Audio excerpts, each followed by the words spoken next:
She never fully recovered. Isaiah processed this information, connecting the dots. But there's no mention of her in the robbery investigation. Because her father buried it, Lana explained, her voice tight with controlled anger. Judge Harlan uses a judicial alias system for certain cases, mostly involving wealthy white defendants with connections. Delilah's files are sealed under Jane Harrison. I've been tracking these cases for years, waiting for the right moment. A car turned into the lot, its headlights sweeping across them. Both tensed until it passed. "Why are you helping us?" Isaiah asked quietly.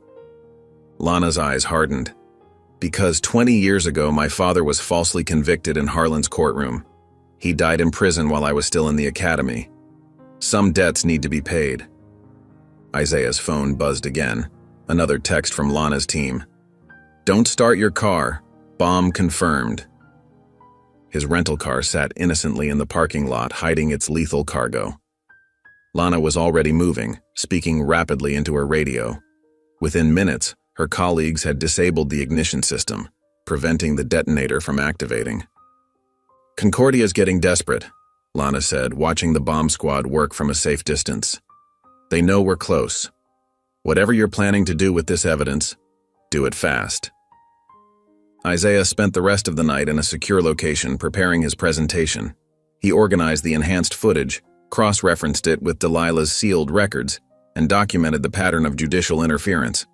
Each piece of evidence was carefully backed up and distributed to trusted contacts, insurance against any further attempts to silence the truth. As the first hints of dawn colored the sky, Isaiah walked toward the courthouse with a thick manila envelope containing printouts of the footage and Delilah's sealed record. The morning air was cool against his face, carrying the scent of magnolia blossoms from the courthouse garden. News crews were already setting up their equipment, and early protesters began to gather with their signs. Isaiah climbed the courthouse steps, his shoes clicking against the worn marble. The weight of generations of injustice pressed down on his shoulders, but his spine remained straight. In his hands, he held the truth that could not only save his children but expose decades of corruption. The heavy wooden doors creaked open before him. Inside, the courthouse was beginning to stir with early morning activity. Clerks hurried through the halls with stacks of papers, and security guards took their positions. The final hearing would begin soon, and Isaiah knew that everything, his children's lives, the future of justice in Pine Bluff, the power of the Concordia order, hung in the balance. The courthouse buzzed with tension as the clock neared 8:50 a.m. Outside, the crowd's chants echoed through the thick walls. "Show the tape! Show the tape!" The rhythmic sound reverberated through the marble corridors, growing louder with each passing minute. Inside the courtroom, Judge Kenrick shuffled his papers, preparing to bring the hearing to a close. His face showed the strain of the past few days, the weight of what they'd uncovered pressing heavily on his shoulders. Beside him, Judge Mallory sat straight-backed and alert, her dark eyes scanning the room with careful attention. Judge Harlan occupied his seat at the bench, his usual composure showing subtle cracks. A thin sheen of sweat glistened on his forehead despite the cool air conditioning. His fingers drummed an irregular pattern on the wooden surface before him, betraying his nervousness. Isaiah stood at the podium, his presence commanding attention. He removed the flash drive from his pocket with steady hands and addressed the court. "Your Honors, I have new evidence that must be presented before this hearing concludes." Judge Kenrick's hand paused mid-reach for his gavel. "Mr. Grant, we were preparing to close these proceedings. This evidence will prove beyond any doubt that my children are innocent," Isaiah said, his voice carrying to every corner of the packed courtroom. "And it will reveal who actually committed this crime." Judge Mallory leaned forward. "Proceed, Mr. Grant." The courtroom technician connected the flash drive to the large display screen. The enhanced footage began to play, crystal clear in its damning detail. The figure running past the gas station moved with unmistakable characteristics. The pronounced limp, the left-handed movements, and most importantly, the butterfly tattoo clearly visible on their neck when they turned to look over their shoulder. Gasps rippled through the gallery. Judge Harlan's face drained of color. "This footage shows the actual perpetrator," Isaiah continued, his voice steady. and I have additional evidence that will confirm their identity. He produced a stack of sealed documents, approaching the bench with measured steps. These are juvenile records from Los Angeles County, sealed under judicial privilege. They detail multiple break-ins and theft charges against Delilah Harlan, Judge Harlan's daughter. Each case was expunged through his intervention, using a system of judicial aliases to hide her identity. Judge Harlan's hands gripped the edge of the bench, his knuckles white. I object. These are private family matters. They became matters of public interest, Judge Mallory cut in sharply, when an innocent person was murdered and 2 children were sentenced to death. She turned to the bailiff. I want an immediate arrest warrant issued for Delilah Harlan. The courtroom erupted in movement. Officers rushed toward the doors, radio calls crackling with urgent instructions. Judge Harlan rose from his seat, his face flushed red with a mixture of rage and fear. Please, he pleaded, his voice cracking, this requires discretion. My daughter, she needs help, not prison. We can handle this privately. The time for private handling is long past, Judge Mallory declared, her tone brooking no argument. Minutes ticked by in tense silence as they waited for news. The radio crackled to life.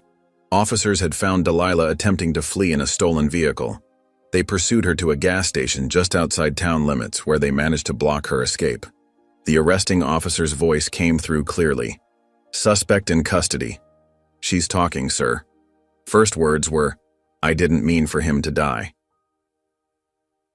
Judge Harlan swayed on his feet at these words. His face turned ashen, and he clutched his chest, stumbling backward. The bailiff caught him before he hit the ground. Call emergency services, someone shouted. The courtroom dissolved into chaos as EMTs rushed in with a stretcher. They worked quickly, attaching monitors and starting an IV while checking his vitals. Even as they stabilized him, 2 officers approached with handcuffs. Judge Quentin Harlan, you're under arrest for obstruction of justice and conspiracy to commit fraud. They secured the cuffs around his wrists as he lay on the stretcher, his eyes closed but breathing steady. Meanwhile, across town at the state prison, the execution team stood ready in their sterile chamber. Naomi and Normani sat strapped to their chairs, hearts pounding as the final preparations were made. The head technician reached for the switch, his hand hovering over the controls. Suddenly, the door burst open. A guard rushed in, holding his radio up like a lifeline. Cancel everything, he shouted, breathing hard from his run. Orders reversed. Stop the execution. The team froze, looking at each other in confusion before springing into action. They quickly began removing the restraints and electrodes from the twins, their movements urgent but gentle. Naomi and Normani sat in stunned silence as they were helped to their feet. Their legs shook as they were led through the corridors, still in chains but moving away from death row. The heavy prison doors opened, flooding the hallway with intense morning sunlight. They squinted against the brightness, barely able to process their sudden reprieve. After weeks in the dimness of death row, the world seemed almost too vivid, too real. The sounds of the crowd outside reached them, cheers and cries of joy mixing with the morning birds' songs. The fluorescent lights buzzed overhead as Naomi and Normani shuffled down the prison release corridor, their chains clinking against the polished floor. Their prison-issued clothes hung loose on their frames, evidence of weeks of barely touched meals and sleepless nights. The stark whiteness of the walls seemed to pulse with each step, their eyes still adjusting after the darkness of death row. Guards lined the corridor, their expressions a mix of shame, respect, and deliberate indifference. Some nodded as the twins passed, a silent acknowledgement of the system's failure. Others kept their eyes fixed on the floor, unable to meet the gaze of 2 teenagers they'd nearly helped execute. Officer Martinez, a guard who'd shown them small kindnesses during their imprisonment, walked beside them. Almost there, she said softly, her keys jangling as she approached the final security door. Your father's waiting. The mention of Isaiah made Naomi's shoulders tense. Normani's breath hitched, his hands trembling slightly in their restraints. The heavy door buzzed, then swung open with a metallic groan. There he stood, Isaiah Grant, their father. His usual pristine suit was wrinkled, his tie loosened, dark circles under his eyes betraying sleepless nights. For a moment, no one moved. The air felt thick with years of absence and unspoken words. Martinez quickly removed their shackles, the metal clattering to the floor. As soon as his hands were free, Normani stumbled forward, his composure finally breaking. Isaiah caught him, wrapping his arms around his son as Normani's body shook with silent sobs. "I've got you," Isaiah whispered, his voice rough with emotion. "I've got you both now." Naomi remained rooted in place, her arms crossed tightly across her chest. She watched her father hold her brother, her face a careful mask hiding the storm of emotions underneath. The muscle in her jaw twitched, the only visible sign of her internal struggle. Isaiah extended one arm toward her, his eyes pleading. "Naomi!" She took a small step back, shaking her head slightly. "We need to go," she said, her voice hoarse from disuse. "There are cameras waiting." Outside the prison gates, the morning sun illuminated a sea of faces. Protesters who'd maintained vigil through the night erupted in cheers as the twins emerged. Signs waved above the crowd. Justice for the Grants, Black Lives Matter, end the death penalty. Reporters surged forward, microphones thrust out like weapons. Camera flashes burst in rapid succession, momentarily blinding after the dim prison interior. Normani pressed closer to Isaiah, while Naomi squared her shoulders, facing the chaos with rigid determination. "No more names, no more names!" The chant started somewhere in the back of the crowd, quickly spreading until hundreds of voices joined in unified protest. Some demonstrators openly wept, reaching out to touch the twins as if to confirm they were really alive. Isaiah stepped forward to the hastily assembled microphones, keeping one arm around Normani. His voice carried across the suddenly hushed crowd. "We were almost too late, but the system has no clock, just a conscience. Today it woke up." The simple statement hit like a thunderclap, drawing fresh cheers from the assembled masses. They were quickly ushered into a waiting SUV with tinted windows. The drive to the safe house passed in silence, each lost in their own thoughts as they left Pine Bluff behind. The safe house turned out to be a modest cabin on the outskirts of town, surrounded by tall pines that filtered the afternoon light. Inside, the twins moved through the space like ghosts. They showered mechanically, washing away the physical remnants of prison, but unable to cleanse the psychological stains. Isaiah ordered food, simple comfort dishes that reminded them of home, but most of it went untouched. Normani sat on the edge of his bed, flinching at every car that passed on the distant road, every creak of the cabin's old wood. His hands wouldn't stop shaking. When Isaiah tried to help him into bed, Normani grabbed his father's sleeve with surprising strength. "Don't leave," he whispered, sounding young and lost. "Please don't leave again." Isaiah sat beside him, running a gentle hand over his son's back until Normani finally drifted into an uneasy sleep. In the next room, Naomi lay rigid on her bed, staring at the ceiling with unblinking eyes. She didn't respond when Isaiah checked on her, didn't acknowledge his quiet, "good night." The hours crept by. While Normani's sleep was interrupted by frequent starts and whimpers, Naomi didn't close her eyes once. She watched shadows move across the ceiling, her mind replaying every moment of their ordeal in vivid detail. As dawn approached, she silently got up and slipped out of the cabin. Isaiah, dozing in a chair between their rooms, stirred but didn't wake. She walked the familiar streets of their neighborhood, her feet carrying her automatically to the community center. The morning light was just beginning to touch her mother's mural, making the colors seem to glow from within. The painted face smiled down at her, strong, serene, eternal. Naomi reached up, her fingers tracing the familiar curves and lines she'd memorized over years of visits. "You kept us alive," she whispered to the image of her mother, her voice barely audible. The words carried the weight of both accusation and gratitude, for the strength she'd inherited, for the justice that had finally been served, for the chance to stand here in the growing light of a new day. The New York Times headline blazed across screens and newsstands nationwide. "Twins freed, judge's daughter charged in shocking twist." Below it, a split image showed Delilah Harlan's mugshot next to the viral courthouse footage of her father's collapse.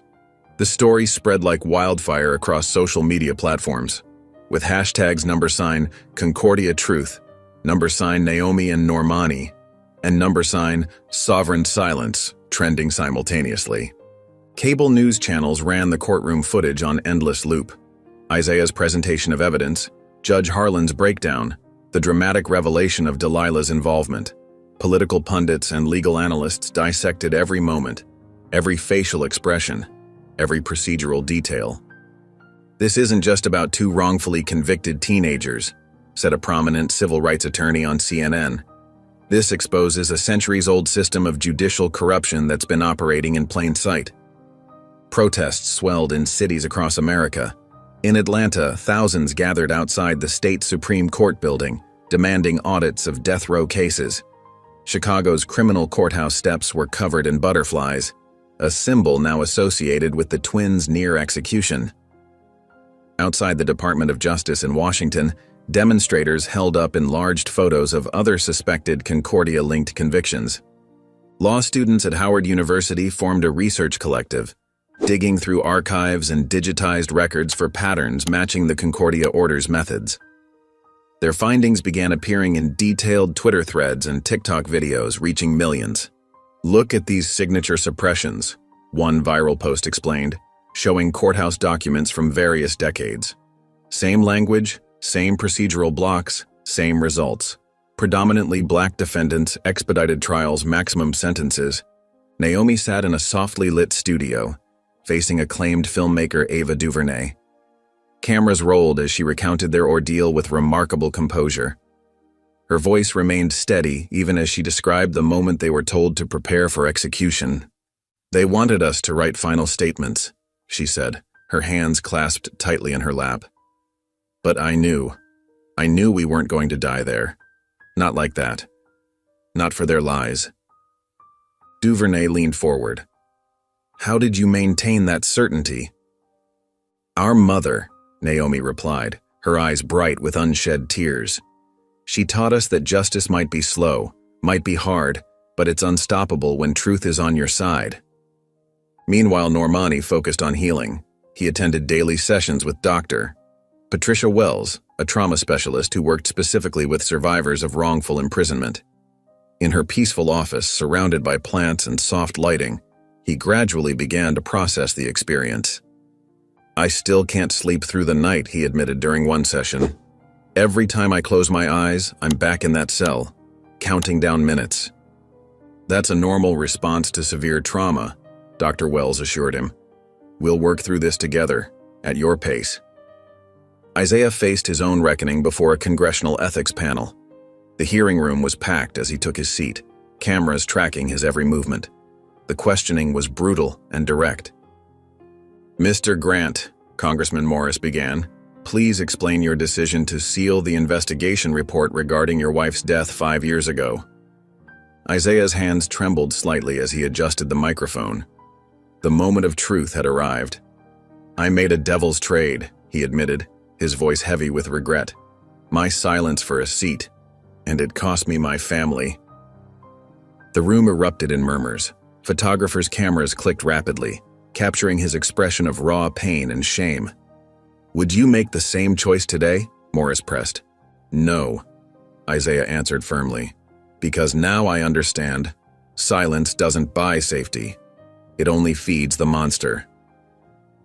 Across the country, Concordia members scrambled to cover their tracks. In private offices and secure rooms, documents were shredded, hard drives wiped, and phones destroyed. But they couldn't move fast enough to stop the flood of information. A list appeared online, 47 cases bearing the hallmarks of Concordia interference. Each entry included court documents, trial transcripts, and allegations of judicial misconduct. The list spread rapidly across social media platforms, with amateur investigators adding new details hourly. Naomi reviewed the cases from her temporary apartment in Washington, D.C. Her walls were covered with photos and timelines, connecting patterns across decades of systematic injustice. When reporters asked about her plans, her response was unwavering. "We clear them. All of them," she declared, her voice carrying the same strength that had sustained her through her own ordeal. Every single person wrongfully convicted by this corrupt system deserves justice. Legal teams began assembling nationwide, volunteering to review the cases. Law schools established clinics dedicated to investigating Concordia-linked convictions. Civil rights organizations launched funding campaigns for appeals. The remaining Concordia members gathered in their traditional meeting space, a wood-paneled room now feeling more like a tomb than a seat of power. The grand portraits on the walls seemed to mock their descendants' failures. Empty chairs marked the spaces of those who'd already fled or been arrested. In the dimness, one senior member addressed the diminished group. His whispered words carried both threat and promise. "It's time for Phase 2. We don't die. We adapt." The others nodded grimly, their faces half hidden in shadow as they contemplated their next move in this changing landscape. In the grand hall of the National Archives, morning light filtered through tall windows, casting long shadows across the marble floor. Isaiah Grant stood at a polished wooden podium, his gray suit crisp and formal, though his shoulders carried a visible weight. Behind him, a distinguished assembly of officials, lawyers, and journalists filled the room with hushed anticipation.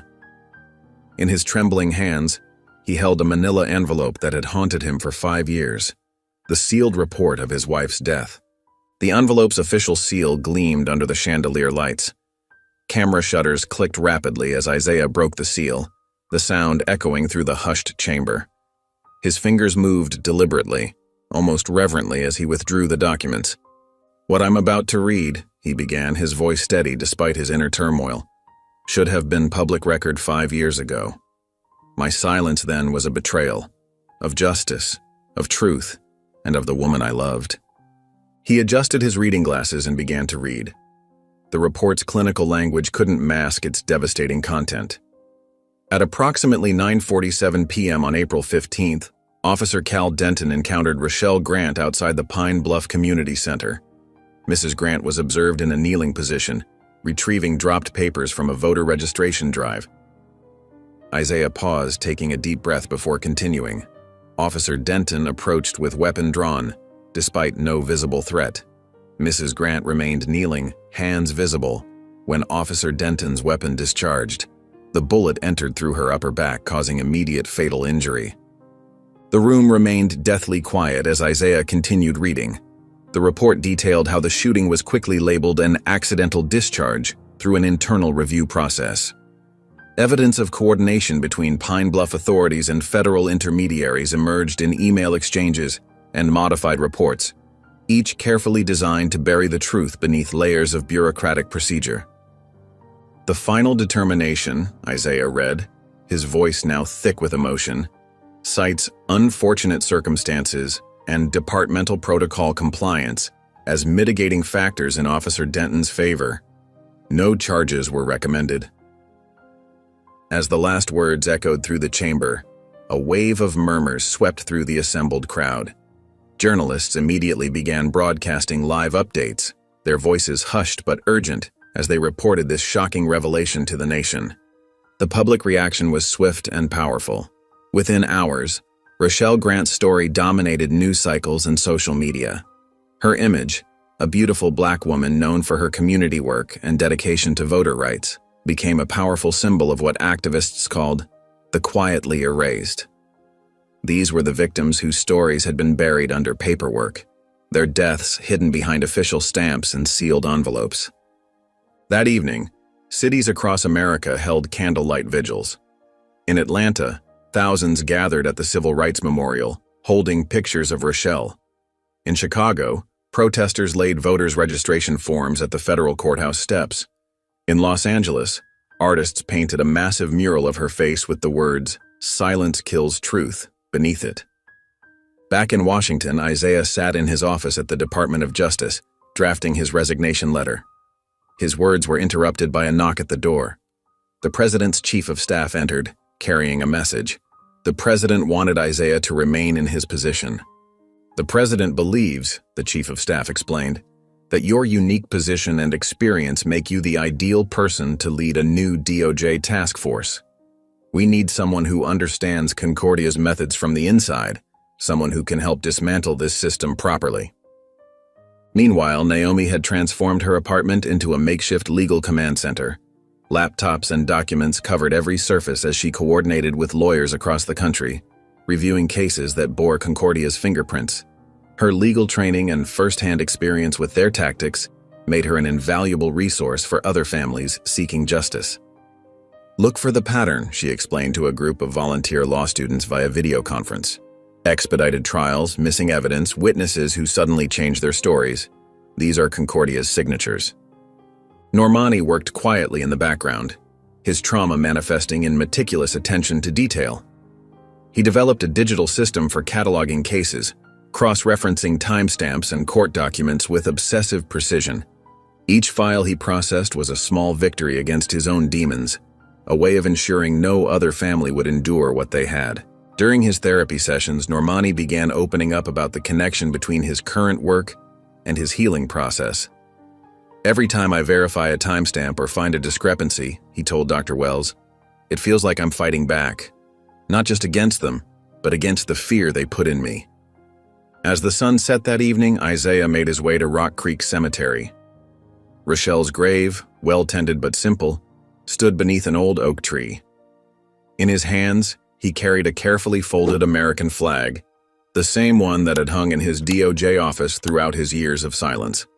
The cemetery was quiet except for distant traffic and birdsong. Isaiah knelt before the headstone, gently placing the folded flag against the granite surface.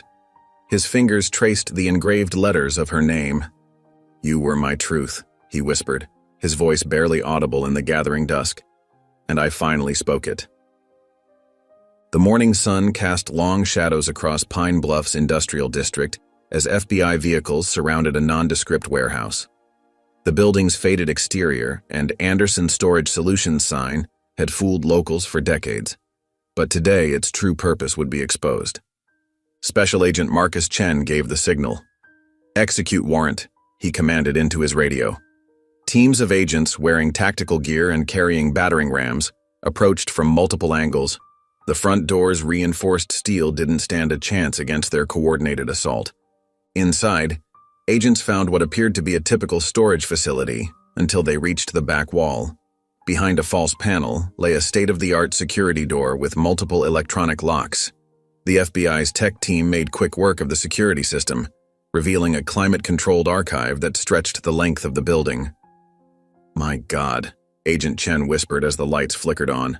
Floor-to-ceiling shelves held thousands of labeled boxes, each containing carefully preserved documents. The air smelled of old paper and secrets. Teams of evidence technicians moved methodically through the facility. They discovered leather-bound ledgers dating back to the 1950s, containing detailed financial transactions between Concordia members and various political campaigns. Computer servers hummed in a corner room, storing decades of encrypted communications between judges, politicians, and business leaders. "Sir," called out a young agent holding up a thick folder, "I found Judge Harlan's personal records. There's a list of every case he manipulated, including notes on how he selected targets." The evidence was damning. By mid-afternoon, news helicopters circled overhead as agents loaded box after box into secure transport vehicles. Local residents gathered at the police barrier, many filming with their phones as decades of Concordia's hidden infrastructure was exposed to daylight. 2 days later, Judge Quentin Harlan sat stone-faced in a federal courtroom as the indictments were read. The charges were extensive: obstruction of justice, judicial conspiracy, and multiple counts of perjury. His perfectly pressed suit and rigid posture couldn't mask the defeat in his eyes. In a separate courtroom, Delilah Harlan appeared for her plea hearing. Gone was her designer clothing, replaced by an orange jumpsuit. Her voice trembled as she admitted to armed robbery and involuntary manslaughter, but when asked about other Concordia-protected crimes, something in her broke. "I wasn't the only one," she said, her words tumbling out. "Judge Richardson in Mobile, Judge Whitaker in Charleston, Judge Collins in Savannah." She named 5 judges who had helped cover up her previous crimes, providing dates and details that matched perfectly with seized records. The dominoes began to fall. Former Concordia members, sensing the inevitable, started coming forward. A retired clerk revealed their complex ranking system, where members advanced through degrees based on their effectiveness in maintaining what they called racial equilibrium in the justice system. A former initiation master detailed their secret ceremonies, performed in antebellum mansions with members wearing Civil War-era judicial robes. He provided videos of politicians and business leaders taking blood oaths to uphold Concordia's mission of preserving traditional order. In Geneva, Switzerland, Naomi Grant stood before the United Nations Human Rights Council. The Grand Chamber fell silent as she began her testimony. "I was 18 when they tried to execute me and my brother," she said, her voice clear and strong. "Not because we were guilty, but because we were black in a town where justice had been corrupted for generations." She detailed how Concordia had weaponized the legal system, using seemingly neutral procedures to target minorities. Her presentation included statistics, court records, and testimony from other victims. The evidence painted a picture of systematic racism hidden behind a veneer of legal procedure. "What happened to us wasn't an isolated incident," Naomi continued. "It was the product of a system designed to maintain racial hierarchy through selective prosecution and judicial manipulation. We demand an international investigation into racial bias in American courts because domestic oversight has failed." Representatives from dozens of nations nodded in agreement. By the end of her speech, 3 countries had already pledged support for a UN-led review of American judicial practices. Back in Pine Bluff, Detective Lana Cross sat in her office, staring at a letter from the FBI offering her a senior position in their Civil Rights Division. The promotion would mean more money, more resources, and a chance to fight corruption at the federal level. But Lana had other plans. Using her savings and support from civil rights organizations, she established Wren's Law, a civilian oversight group dedicated to monitoring judicial conduct and investigating claims of racial bias in sentencing. Judge Silas Wren died trying to expose judicial corruption in 1837, Lana explained to her first team of investigators. "We're going to continue his fight, but this time with modern tools and public accountability." The organization set up shop in a renovated church near the courthouse. Local volunteers, many of them family members of Concordia's victims, staffed phones and helped people navigate the legal system. Law students from across the country applied for internships, eager to learn investigative techniques from the woman who helped expose Concordia. 1 month after the raid, Naomi stood in Wren's Law's main office looking at a wall that told a story of both tragedy and triumph. Hundreds of photographs covered the surface, men and women wrongly convicted under Concordia's influence. Each face represented years of stolen life, families torn apart, communities damaged. Many of the photos now had green check marks beside them, indicating successful exoneration. Some showed people reuniting with their families, while others captured former inmates graduating from college or starting businesses. With careful movements, Naomi took out 2 familiar mugshots, her own and Normani's. Their young faces showed fear and confusion, unaware they were caught in a centuries-old system of oppression. She placed these photos at the center of the wall, a reminder of where this fight began. Looking at the wall of faces, some still waiting for justice, Naomi's expression hardened with determination. "We're not done yet," she declared, her voice carrying through the busy office. 6 months later, the Department of Justice Civil Rights Division hummed with renewed purpose. Sunlight streamed through floor-to-ceiling windows of the modern conference room, illuminating Isaiah Grant as he stood before his assembled team. The room was filled with fresh faces, eager young civil rights attorneys, trauma specialists, and justice reform advocates who had been carefully selected for their dedication to systemic change. Their eyes shone with determination, notebooks open and ready to continue the work that had already changed so many lives. Isaiah's silver-streaked hair and tired eyes betrayed the weight of his journey, but his voice carried steady authority as he addressed the National Commission on Judicial Reform. Maps and data visualizations covered the walls, tracking their progress across multiple states. Red pins marked locations of overturned convictions, while blue ones indicated ongoing investigations. Yellow flags highlighted communities where grassroots education efforts had taken root. 62 lives restored, Isaiah announced, tapping the latest statistics on the screen behind him. 62 families reunited, but there are hundreds more cases to review. He gestured to a stack of files, each representing a potential wrongful conviction tied to Concordia's influence. His fingers lingered momentarily on the topmost folder, a silent acknowledgement of the person whose life waited inside those pages. The young attorneys nodded earnestly, many taking notes on laptops or tablets. They represented a new generation of legal minds, determined to rebuild the justice system with equity at its core. Among them sat former clerks who had helped expose judicial misconduct, public defenders who had fought impossible odds, and researchers who had traced Concordia's complex web of influence. Some had sacrificed lucrative careers at prestigious firms to join this fight, driven by a vision of justice that transcended paychecks. Back in Pine Bluff, transformation was visible in both big and small ways. The courthouse that had once been a symbol of oppression now stood as a testament to change. Workers had carefully mounted a bronze plaque near the entrance, its words serving as both warning and promise. Here justice slept. May it never again. Local residents often paused to read the inscription, some placing their hands on the cool metal as if drawing strength from its commitment. Inside the local high school auditorium, Naomi Grant commanded attention as she spoke to a packed room of students. Her voice carried the authority of someone who had faced the system's darkest side and emerged stronger. The scars of her experience were invisible but present in the intensity of her gaze and the deliberate power of her words. They counted on our silence, she told the captivated teenagers. They counted on fear keeping us quiet. But true justice requires voices, your voices. She shared practical advice about knowing their rights, documenting interactions with authorities, and building community support networks. When her voice cracked with emotion, she didn't hide it, letting the students see both her vulnerability and her resolve. The students leaned forward in their seats, many recording her words on their phones. These weren't abstract concepts to them. They had watched the Grant twins' story unfold in their own community. Now they were learning how to prevent history from repeating itself.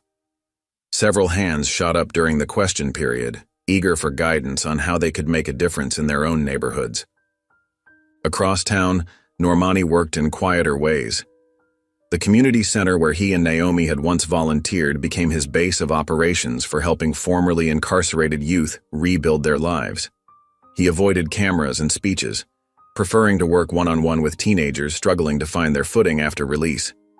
His gentle smile and steady presence created a safe harbor for those whose trust had been repeatedly broken. In the center's small office, Normani sat with a young man recently freed after 3 years of wrongful imprisonment. The hardest part isn't getting out, Normani explained softly, understanding in his eyes. It's learning how to live again. He helped with practical matters, job applications, housing forms, counseling referrals, while providing the equally crucial gift of patient listening. The walls of his office were covered with photographs of success stories, former clients at graduation ceremonies, starting new jobs, reuniting with families. The news of Esther Whitlow's arrest sent shockwaves through the nation's elite circles. Federal agents led her from her mansion in handcuffs, her perfectly maintained appearance contrasting sharply with the reality of her RICO indictment. The investigation had revealed how she had used her charitable foundation to funnel millions in Concordia funds through a complex network of shell companies. Her neighbors watched from behind curtained windows as the woman who had hosted lavish fundraisers was escorted into an unmarked government vehicle. Her booking photo became instantly iconic, the composed socialite mask finally cracking to reveal fury and fear underneath. Cable news channels ran split-screen comparisons between her previous public appearances as a philanthropist and the evidence of her decades-long role in supporting systematic racism through the legal system. Former associates rushed to distance themselves, while investigative journalists uncovered more connections between Esther's charitable work and judicial corruption across the country. One evening, in a quiet moment at Isaiah's temporary D.C. apartment, Naomi finally addressed the pain that had lingered between them for years. She found him reviewing case files at his kitchen table, reading glasses perched on his nose. The lamplight cast soft shadows across his face, highlighting the new lines that had formed there. "We're only here because you stopped running," she said, her voice carrying years of hurt. "But you did run. Isaiah set down his papers slowly.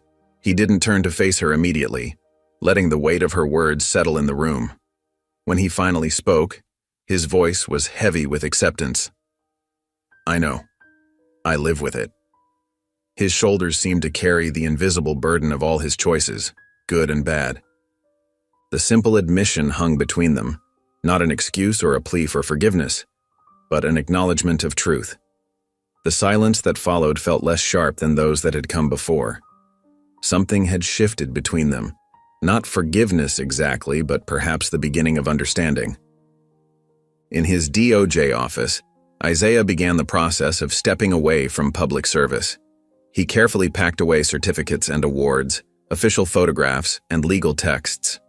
The walls slowly emptied until only one frame remained, a photograph capturing a moment of pure joy before everything changed. In it, Naomi and Normani flanked their mother Rochelle in their old kitchen, all three laughing at some forgotten joke, sunlight streaming through the window behind them. Their smiles were unguarded, a family whole and happy before the fractures that would later define them. Isaiah gently lifted the photo from its hook, wrapped it in tissue paper, and placed it in his leather bag. He stood for a moment in the doorway, hand resting on the light switch, taking in the empty office that had been both his refuge and his penance. Without ceremony, he flicked off the lights and walked away from his public life, leaving behind the weight of power, but carrying forward the lessons of its price. As he walked through the building's marble halls one last time, junior staffers nodded respectfully, unaware they were witnessing the quiet end of one journey and the beginning of another. 1 year later, morning sunlight cast long shadows across the stark walls of the Pine Bluff Women's Correctional Facility. Naomi Grant's footsteps echoed through the sterile hallway as a guard led her toward the visiting area. Her face remained composed, betraying none of the complex emotions churning beneath the surface.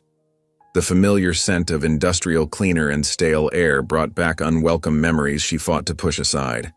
The visiting room was a study in institutional bleakness, fluorescent lights humming overhead, worn plastic chairs bolted to the floor, and thick plexiglass barriers dividing visitors from inmates.